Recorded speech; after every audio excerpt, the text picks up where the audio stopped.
Salut à tous, c'est le MKE35. Aujourd'hui on se retrouve sur une vidéo pas du tout sur la BX, parce qu'elle n'a aucun problème, mais pour quelque chose, non plus la Fiat là, mais pour ça, et ouais, un Solex, un nouveau Solex, encore un autre cyclo, mais celui-là, c'est un Solex, vous voyez, qui est vieux. Hein.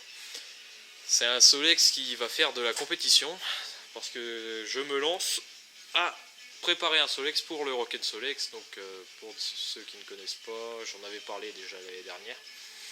Donc le Rock'n Solex, c'est une course qui existe depuis 51 ans chez nous, à Rennes. Une course à la base pour les étudiants, mais tout le monde peut le faire, quoi. Et donc je suis en train de préparer ce Solex là. Aussi bonne année, hein, parce que j'ai pas refait de vidéo depuis début 2018. Bonne année. Donc c'est un Solex 1400, donc de 1958 ou 1959.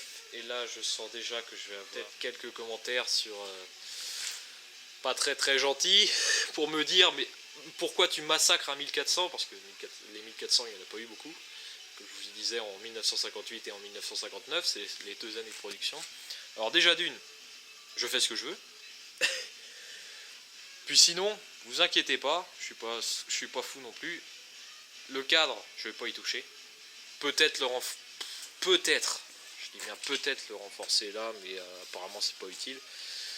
Je voulais un Solex avec un cadre, de toute façon un cadre tubulaire et pas un 3008 avec un cadre carré. Ouais.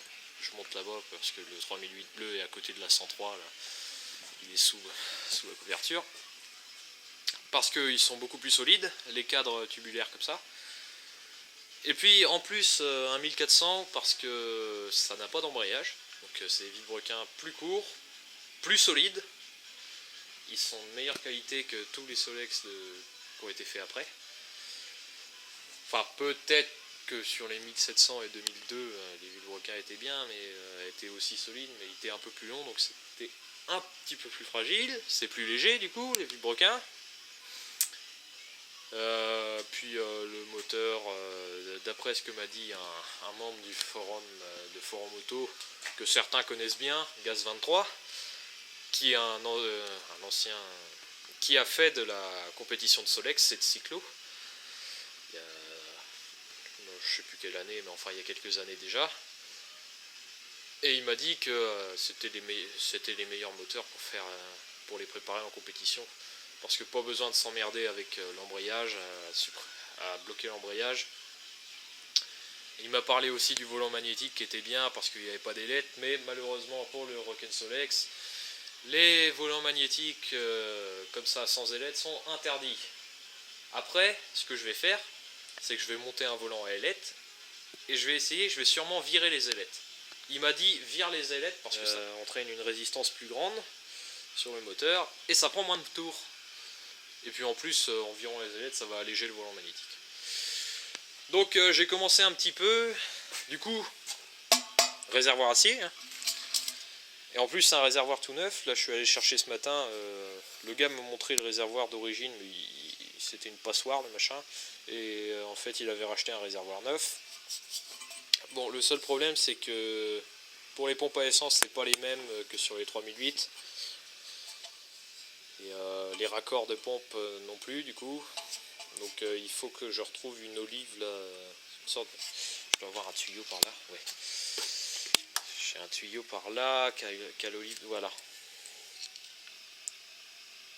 Cette petite pièce en laiton, là, faut que je retrouve ça. Mais demain, je vais à la bourse de Nantes-la-Beaujoire, donc je devrais retrouver ça. Et puis un raccord fileté. Mais au cas où, le gars a gardé le vieux réservoir et il m'a dit que si je le voulais, je pouvais lui redemander. Donc au cas où, si je ne retrouve pas le raccord fileté, c'est pas grave, je sais où il y en a un. Mais c'est l'olive qu'il me faut. C'est une culasse à bougie inclinée, comme vous pouvez voir, qui est un peu cassée malheureusement. Et je sais pas si je vais garder cette culasse là. Gaston m'avait dit que ces culasses là étaient mieux que celles d'après, c'est ça que je voulais dire. Donc le cylindre, le cylindre il sera sûrement...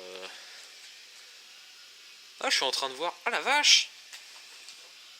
TUM 80A, et ben le cylindre ne sera pas changé parce que c'est les cylindres de Solex MBK, donc c'est les gros cylindres puissants. Donc non, je vais le garder. Ah, j'avais pas vu ça. Ça c'est bien. Vous voyez, c'est écrit là. Donc c'est pas le cylindre d'origine. Ça doit pas être le piston d'origine. Enfin, si ça se trouve c'est le piston d'origine. Peut-être. Parce que ce qui est bien, ce qui est juste génial avec les Solex, comparé à une Peugeot en fait, les Solex et les cyclo Peugeot, c'est tout l'inverse. Les cyclo Peugeot, rien ne s'adapte sur plusieurs modèles. Enfin, très peu.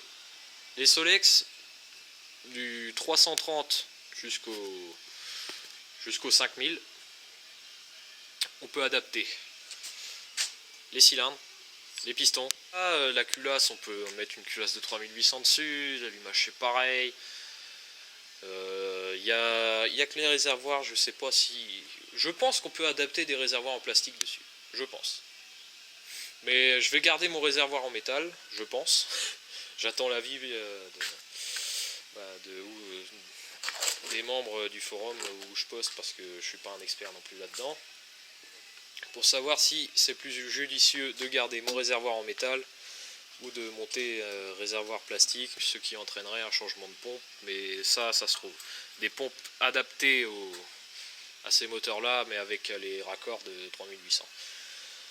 Parce que ce que j'ai remarqué l'année dernière, c'est que les réservoirs en plastique, ils cassent. Donc un réservoir en métal, ça risque pas de casser. Au moins. Le seul problème des réservoirs en métal, c'est la rouille, et là, il est pour rouiller. Tant mieux.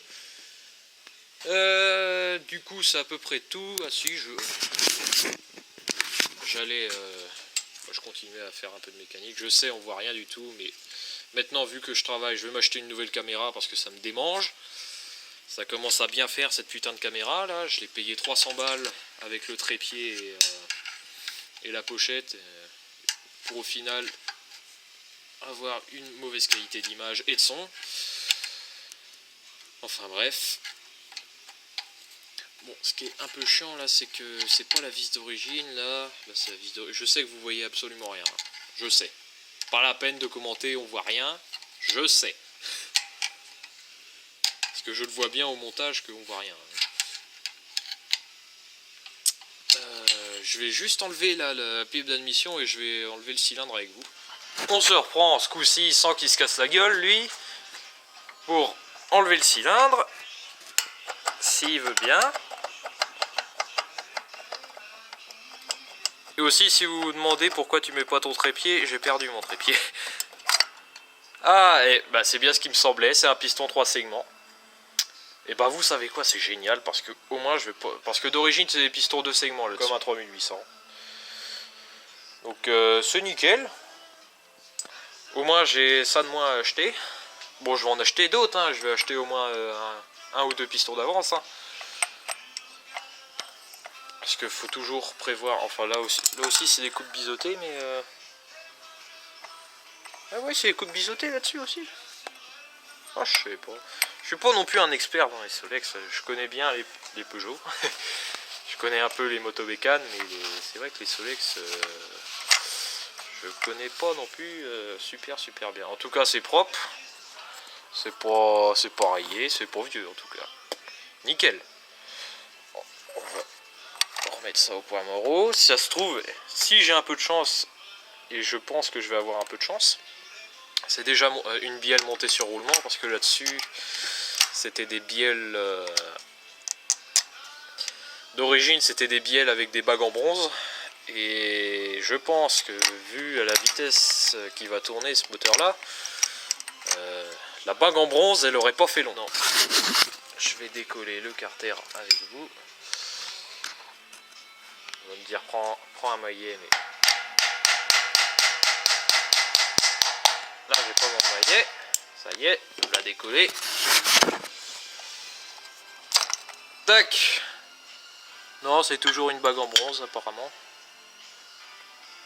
Bon, ça, c'est pas trop grave. C'est pas ce que ça coûte un roulement. En tout cas, c'est propre là-dedans. Enfin, c'est propre. Je vais prendre la lampe parce que vous voyez pas. Et moi non plus.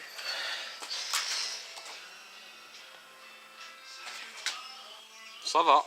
Il y a un peu de crasse, quoi. Bon, il y a un peu de merde aussi de tomber dedans. Mais de toute toute façon c'est pour ça que je l'ouvre, hein, parce que je vais refaire les roulements de vilebrequin, les joints spi et puis tout nettoyer.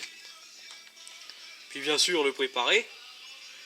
Mais on va d'abord essayer de le faire tourner avant de préparer le moteur, c'est mieux quand même.